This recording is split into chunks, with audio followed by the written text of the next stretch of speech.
La compagnie est basée à Prades depuis une dizaine d'années. Elle a été créée en 1998 en région grenobloise. C'est un vrai choix d'être venu en milieu rural. Axel, j'ai M. Cailleton, compagnie Ensima, qui est là. Merci. Elle arrive. D'accord, merci. Faire ce métier ici, sur ce territoire, c'est non seulement apprécier le cadre de vie, c'est une chance de pouvoir faire ce métier et en vivre alors qu'on est en milieu rural, mais c'est des compromis. Donc forcément, pour aller vers le public, qui est très peu mobile, on doit aller là où ils vivent, donc dans les salles des fêtes qu'ils fréquentent pour faire du yoga, pour faire la rifle, la cantine. La bibliothèque. C'est ce qui nous amène ici, à R, donc on est logé, on s'est installé dans la salle des fêtes. Donc l'enjeu était aussi d'être dans des conditions de représentation qui soient proches d'un lieu dédié au spectacle vivant. Donc là, on nous a prêté du matériel pour qu'on puisse transformer cette salle des fêtes en théâtre. On a tout le matériel nécessaire pour s'installer dans un gymnase vide et nu, pour pouvoir quand même créer des conditions où on a quand même la sensation d'être dans un vrai théâtre. La compagnie, elle est basée à Prades depuis 2001, donc ça fait quasiment 20 ans qu'on est là.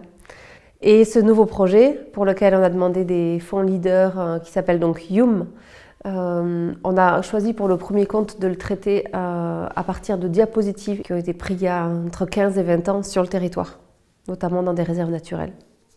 Donc des vrais diapos qu'on a récoltés ici localement et qu'on a retravaillé avec une pointe sèche pour gratter ces diapos pour leur donner une seconde vie. C'était l'idée de prendre ce qu'on pouvait récolter ici sur le territoire et de lui donner un second souffle en fait. Ce territoire a beaucoup perdu d'actifs à la fin du XXe siècle. Et donc l'enjeu, c'est la reprise de ce territoire qui est à l'œuvre avec un nouveau brassage de population. L'association a fêté ses 60 ans l'année passée parce qu'elle est liée à la naissance d'un ciné-club il y a 62 ans et d'un festival il y a 60 ans. Donc l'association s'est surtout fait remarquer par son festival, qui est le deuxième historiquement après Cannes, même si notre place est tout à fait modeste dans la compétition maintenant internationale des festivals. Autant le festival paraît construit un peu quelquefois hors du territoire, parce que vous le pensez bien, on ne rencontre pas Michel Piccoli au marché du samedi des producteurs de Prades. En contrepoint, le cinéma de territoire part vraiment des besoins de la population. L'idée, c'est d'animer un débat, de décloisonner les vallées, de faire du lien entre les métiers, entre les jeunes et les retraités. Et la salle de cinéma, c'est un des rares lieux où on parle ensemble. Succéder à un univers de déprise pour rebondir sur un projet collectif, porté localement, le cinéma aide à cette transmission, à cette réassurance d'une population qui se dit quelquefois un peu perdue au fin fond des Pyrénées. Si on est à Vernay-les-Bains, si on est ce soir ici avec les éleveurs, si vous avez été à Font-Romeu sur le sport, si on programme Images pyrénéennes à Torigna sur le thème du soin dans un mois, c'est quelque part le rendez-vous demandé par le GAL, par le programme Leader, par les élus qui souhaitent un développement économique, et on peut le comprendre. Et la culture peut y aider dans le sens où le rapport au territoire se joue pas seulement sur la diffusion, mais aussi sur l'apprentissage du métier. Et dans son prolongement, nous accompagnons de façon une petite bourse des jeunes réalisateurs, comme Marc Cousin est là ce soir. Nous les accompagnons pour réaliser des films courts sur des problématiques locales.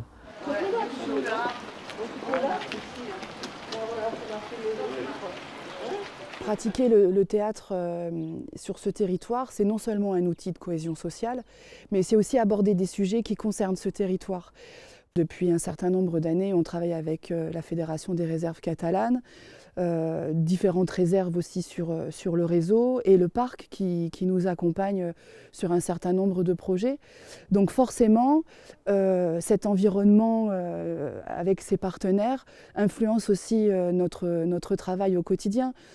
Pour aborder les questions environnementales sans être dans un discours moralisateur ou donneur de leçons, il a fallu qu'on aille sur le terrain pour se rendre compte, pour constater dans quel état d'esprit étaient les usagers du territoire.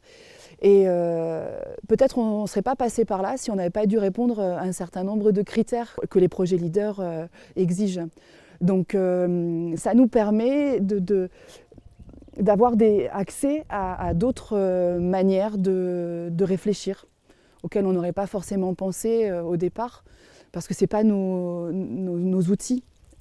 Ça aide à structurer, ça aide à dynamiser le territoire, ça permet que des projets peuvent sortir du territoire et aller jouer ailleurs, c'est pas rien.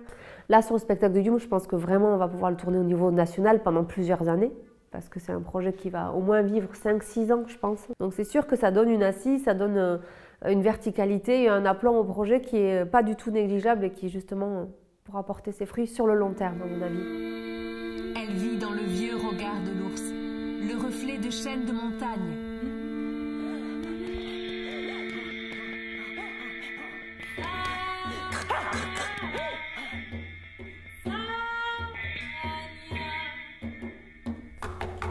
J'ai besoin d'un remède pour mon mari. Le sol est chaud, la route est longue.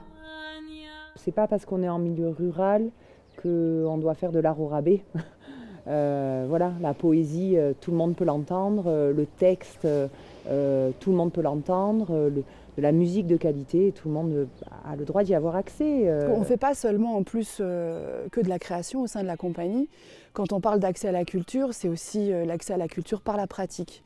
Donc quand on a rencontré des artistes, quand on a fabriqué, créé avec eux, sous toutes ces formes, puisqu'on a la chance de travailler avec des musiciens, des plasticiens, des comédiens, des techniciens, donc ils voient tous les aspects de la création eux-mêmes, dans leur propre atelier de travail avec les enseignants. Donc c'est aussi un double emploi de la mission culturelle qu'on se donne.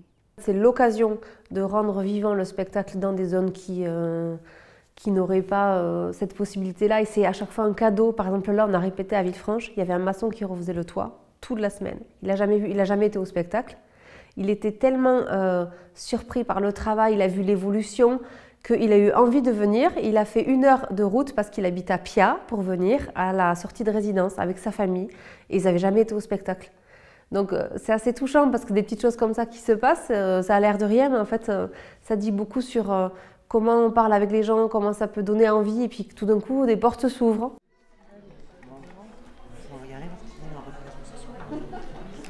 Moi, 5 chaises, ça serait bien.